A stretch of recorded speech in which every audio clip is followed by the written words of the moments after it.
Hello friends, welcome to हंस civil services study. मैं अपने इस चैनल में आपका स्वागत करती हूं और करंट अफेयर की जो हमारी डेली सीरीज़ चल रही है, आज कुछ महत्वपूर्ण प्रश्नों पर जो है हम लोग डिस्कस करेंगे।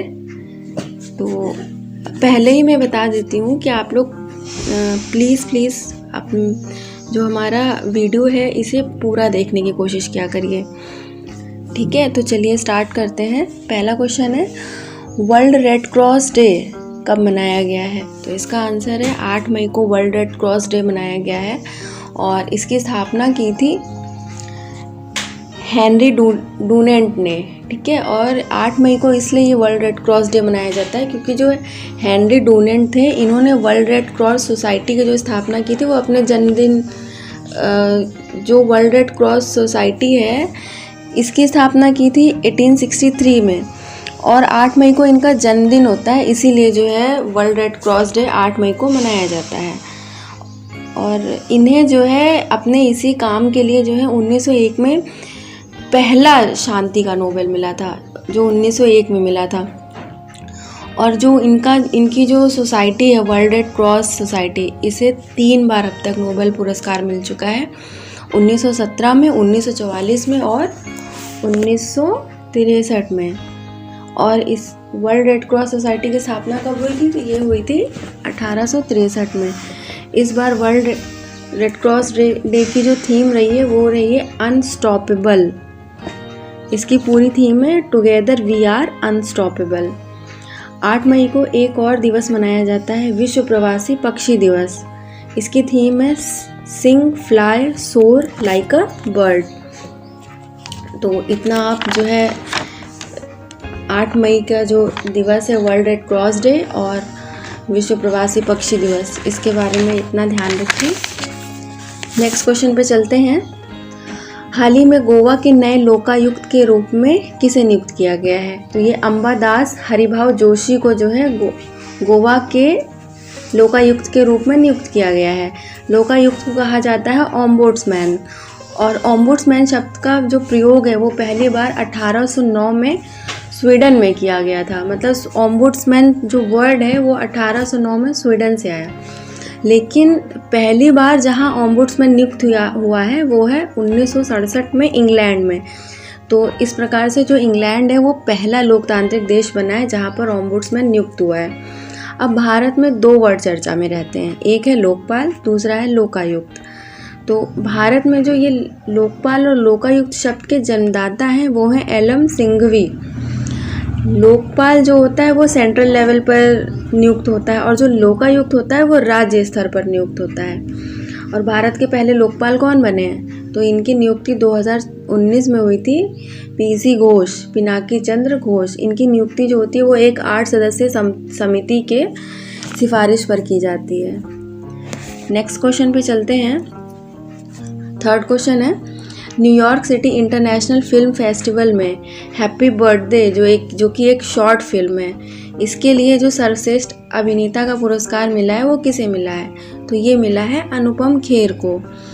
तो ये बस इतना ही आप ध्यान रखिए कि ये पूछ सकते हैं कि अनुपम खेर को किस शॉर्ट फिल्म के लिए New York city international film festival का पुरस्कार मिला है, तो फिल्म हो जाएगी हैप्पी बर्थडे, या फिर डायरेक्ट एक्टर का नाम पूछ लेंगे तो हो जाएगा अनुपम खेर। अगले प्रश्न पे चलते हैं। किस राज्य सरकार ने 9 मंत्रालयों के नाम बदल दिए हैं? तो अभी मैंने आपको परसों की करंट अफेयर में पढ़ाया था कि तमिलनाडु के जो नए सीएम बने हैं वो बने स्टालिन। तो इन्होंने आते ही आते 9 मंत्रालयों के नाम बदल दिए हैं। ये डीएमके के हैं और डीएमके की स्थापना जो है वो एम करुणानिधि ने की थी। ये पहली बार सीएम बने हैं स्टालिन। ये एम करुणानिधि के पुत्र थे। तो कुछ इम्पोर्टेंट हम लोग मंत्रालय देख लेते हैं। क्वेश्चन नहीं पूछा जाएगा फिर भी, लेकिन पता होना चाहिए। एक तो है कृषि मंत्रालय, इसका नाम बदलकर कृषि कल्याण मंत्रालय कर दिया गया है। दूसरा है मत्स्य मंत्रालय, इसका नाम बदलकर मत्स्य और मछुआरा कल्याण मंत्रालय कर दिया गया है। ऐसे ही है स्वास्थ्य मंत्रालय, इसका नाम बदलकर चिकित्सा एवं परिवार कल्याण मंत्रालय कर दिया गया है। कुछ इम्पोर्टेंट मंत्रालय हैं जो आपको ध्यान में रखना चाहिए। और थोड़ा सा हम लोग तमिलनाडु के बारे में जान लेते हैं कि भारत का पहला आर्द्र भूमि संरक्षण प्रबंधन केंद्र जो है वो चेन्नई में खोला जा रहा है। तो इतना काफ़ी है। और चेन्नई तमिलनाडु के आपको गवर्नर तो मैंने आपको बताया ही था, बनवारी लाल पुरोहित है। अब अगले क्वेश्चन पे चलते हैं। किस राज्य के गहीरमाथा समुद्र तट पर लुप्तप्राय प्रजाति ऑलिव रिडले के 1.48 करोड़ बच्चे जन्मे हैं? तो ये उड़ीसा के केंद्रपाड़ा ज़िले में इन्होंने प्रजनन किया है। और ये जो ऑलिव रिडले हैं ये IUCN की वल्नरेबल यानी सुभेद्य कैटेगरी में है।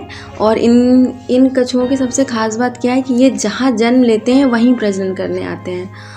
और इनकी जो प्रजनन क्षमता होती है वो अपने जन्म के 30 साल बाद यानी कि काफ़ी लंबे ड्यूरेशन के बाद ये जो होते हैं प्रजनन करने आते हैं।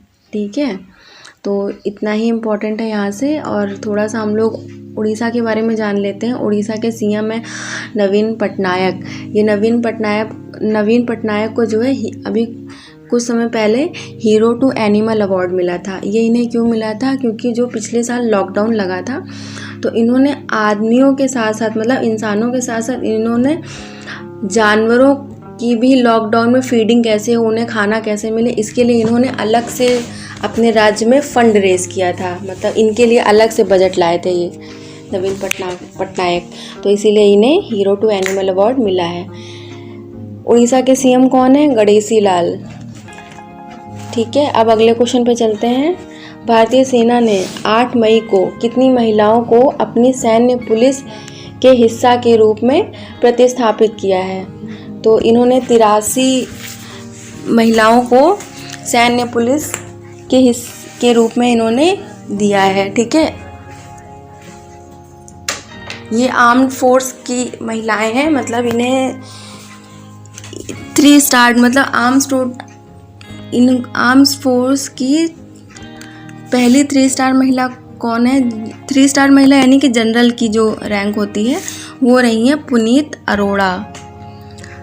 अगले क्वेश्चन पे चलते हैं। 7वां क्वेश्चन है पैसेज एक्सरसाइज जो अभी हाल ही में कंडक्ट हुई है, ये भारत और इंडोनेशिया के बीच में हुई है दक्षिण अरब सागर में। ये एक नेवी एक्सरसाइज है। ठीक है, इंडोनेशिया के बारे में थोड़ा सा जान लेते हैं। इंडोनेशिया में कई सारे एक्टिव वॉल्केनो हैं। इंडोनेशिया ओवरऑल अपने ज्वालामुखी के लिए ही जाना जाता है। जैसे माउंट मेरोपी में भी हाल ही में विस्फोट हुआ है, ये एक्टिव वॉल्केनो है। माउंट सिनाबुंग में विस्फोट हुआ है। ठीक है, ऐसे क्राकाटोवा है, ये भी इंडोनेशिया में है, ये भी ज्वालामुखी है। इंडोनेशिया की कैपिटल अभी तो वर्तमान में जकार्ता है, लेकिन आने वाले टाइम में कालीमंतर हो जाएगी। और ये जो कालीमंतर है ये बोर्नियो द्वीप पर है। जकार्ता से कालीमंतर इसलिए ट्रांसफ़र किया जा रहा है क्योंकि जो जकार्ता है ये विश्व का सबसे तेज़ी से डूबता हुआ यानी कि इसका जो द्वीप है ये धीरे धीरे पानी में जा रहा है। तो इंडोनेशिया ने अपनी कैपिटल को कालीमंतर में ट्रांसफ़र करने का फ़ैसला लिया है। अच्छा, ये जान लेते हैं थोड़ा सा हम लोग कि इसमें भारत और इंडोनेशिया की तरफ से इस एक्सरसाइज में कौन कौन से जहाज़ पार्टिसिपेट कर रहे हैं। तो भारत की तरफ से INS शारदा है और इंडोनेशिया की तरफ से सुल्तान हसनुद्दीन है। इतना ध्यान रखिए। अगले क्वेश्चन पे चलते हैं।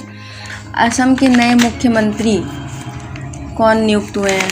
तो असम के नए मुख्यमंत्री हुए हैं हेमंत बिस्वा शर्मा। ये BJP की तरफ से हैं और इनको जो है राज्यपाल जगदीश मुखी शपथ दिलाएंगे।